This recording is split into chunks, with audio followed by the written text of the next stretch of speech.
This is your here, and welcome back to ARK Survival Evolved. Today we're going to be going over 10 things you should know about ARK Crystal Isles, ready for the console launch. So these are things that are really important to know about, quite essential tips, and could give you a hell of a head start. And a quick message before we start this video: if you'd like to check me out as a creator, you can find me on my channel Car and Fire on YouTube. So we're going to start with my first tip, and that is the Honey Cave. Now, the Honey Cave is something unique to the Crystal Isles. These chords, 31, 31, there are several entrances, but this is one of them. And pretty much, this place is full of honey, organic polymer, bees, and bears. You want to avoid the bears, however, these things are hives here. You can get stuck in the honey, so just be careful about that. But pretty much, these things you see here, all of the hives around, you can actually farm them with a pickaxe, a hatchet, or another tool as such, to get honey and organic polymer. Now you can see I'm on actual default rates here, so if I farm with each of these things, you can see I'm getting a nice mixture of different bits and bobs. However, the most far efficient way to do it is use an Anki and a Dodic. Now the Anki will get the most honey for you, and the Dodic will get the most organic polymer, which means you're going to get a lot of bang for your buck. And especially if you want to use honey for any recipes, it means you don't really have to bother taming a bee or anything. You just go here and farm all your sticky needs for honey and organic polymer. So that's pretty much, you can see the incredible amount of organic polymer this is getting me already. Now my next tip is going to be about the Eldritch Isles. Now the Eldritch Isles is quite a dangerous place in Crystal Isles. It's very noticeable because there's a storm cloud around it all the time. There's water bubbles and there's these electric crystals. Now you can see this is electrocuting me for a short amount of time. However, if you go around these crystals, you can find these other small blue crystals. If you were to farm these, they will actually give you crystal, but they also have a chance of giving you element shards, blue crystal, gems, and green and red.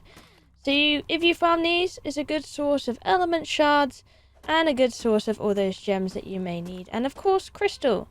Now they can be found all around the Isles, so you just need to bear in mind that these things, do not go near them when you have lots of angry things near you. Only go towards them when you know the coast is clear and you're ready to farm and get electrocuted at the same time. Of course, don't use anything like a chainsaw or anything on these, because it's just going to electrocute you. And of course, hitting these, you can get crystal out of them if you do bang them with the pickaxe, but they don't seem to give a whole lot in comparison to the small little blue ones. So yeah, go for these for some element and some extra goodies. Now, another great thing in the Crystal Isles is the diversity of creatures you're allowed in this actual free DLC. Now, they actually do have griffins on this map in a absolutely humongous griffin trench. You have a lot of choices here, so you can go farming for the best level griffin you like. So it's not only exclusive to Ragnarok, well, the Crystal Isles has its own set of griffins, and as you can see, there are many in this trench. They do have nests, however, they do not produce eggs. So don't waste your time on that, because you will not find eggs here. They were a tribute to the old modded version. That's when they used to have eggs in there, but Wildcard got rid of that. So now you can just get griffins here, and you can see the trench is very long. So, of course, you can get your best pick of griffins that you like. Another good thing to note, a little bit further on from that, is the Wyvern Trench. Now, the Wyvern Trench is slightly different this time. You don't actually have to really go into it unless you want an artifact. There's a couple of artifacts in this trench here, in the middle bit, but you don't need to actually go in there. You don't have to risk anything. If you fly on the outside of this area, you can actually find nests with eggs.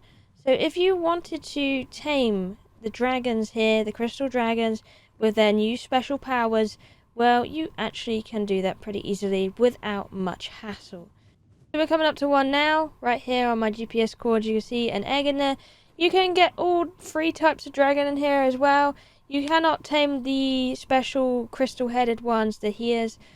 You can only have the crystal ones, but you can see just around the rim, there's all these little nests. Sometimes it can be quite hard to see. There's a blood dragon egg in that one. The last 2 we saw were fire ones, and you can also get the proper kind of water ones as well in this area. So remember these different chords around this area, and you should be able to find yourself a very nice dragon egg. And of course this area looks kind of like this. It's really hard to miss.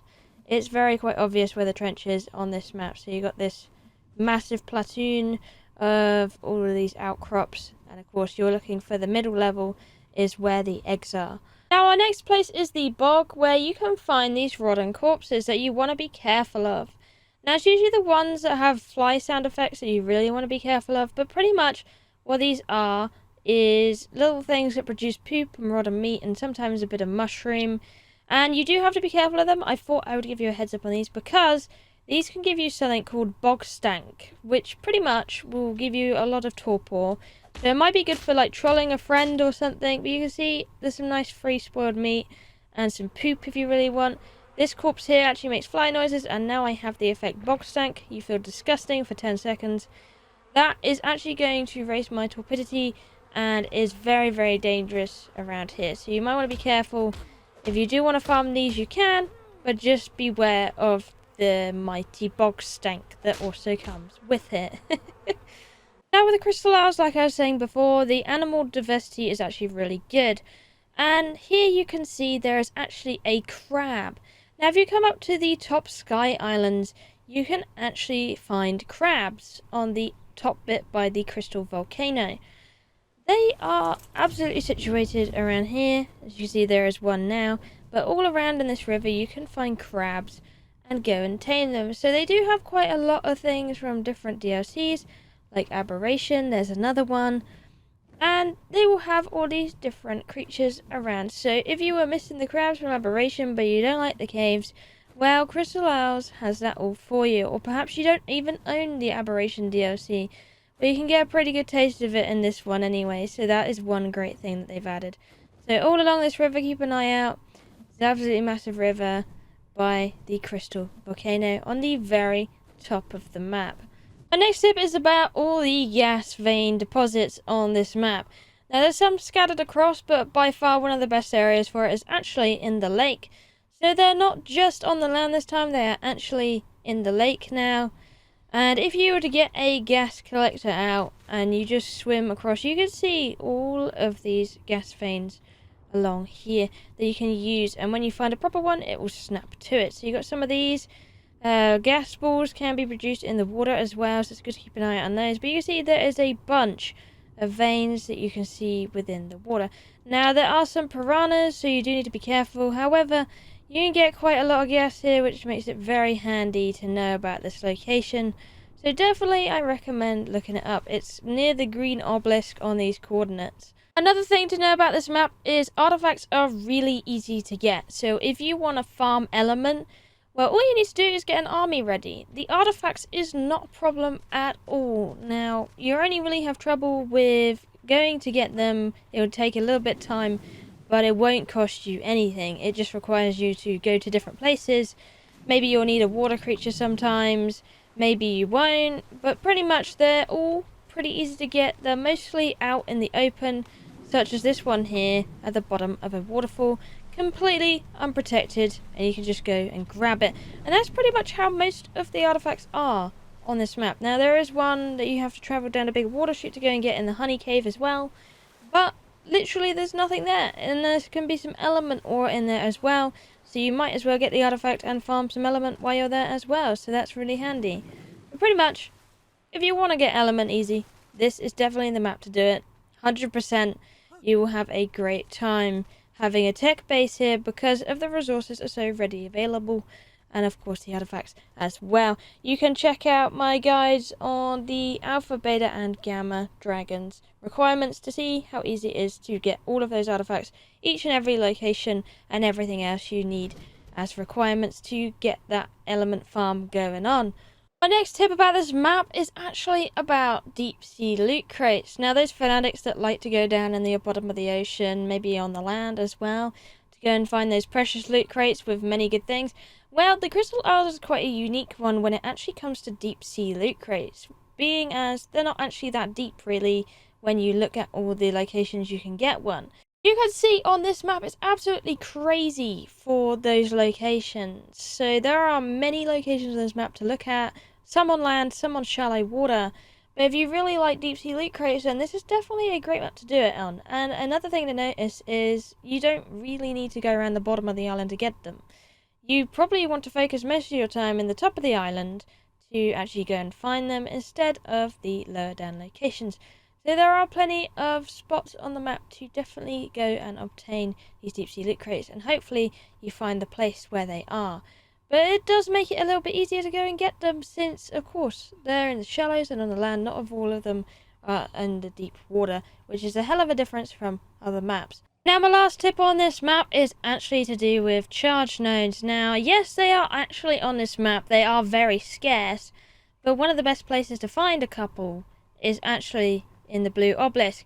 You actually have 2 charge nodes next to each other, so if you wanted to make the most use out of trying to do your element ore into element, well, you can use these 2 right here. I imagine they'd be pretty popular, so you do have to be careful with that, but you can see charge stations for your element ore right here. Now of course, like I was saying before, there are a few more scattered on the map. If we again go and check out the actual Explorer map for the Crystal Isles, you can see all the little green dots you see. Those are actually charge nodes that are also on the map that you can go and check out and use. Hopefully you'll have one pretty locally, but of course I picked the one with the most closest ones. But apart from that, they're all very separate, so that is a thing. But apart from that, they do exist, so that is quite handy to know when farming element on the Crystal Isles. Anyway, that's pretty much all for this video today. Thank you for watching, and I'll see you in the next one. Bye bye for now.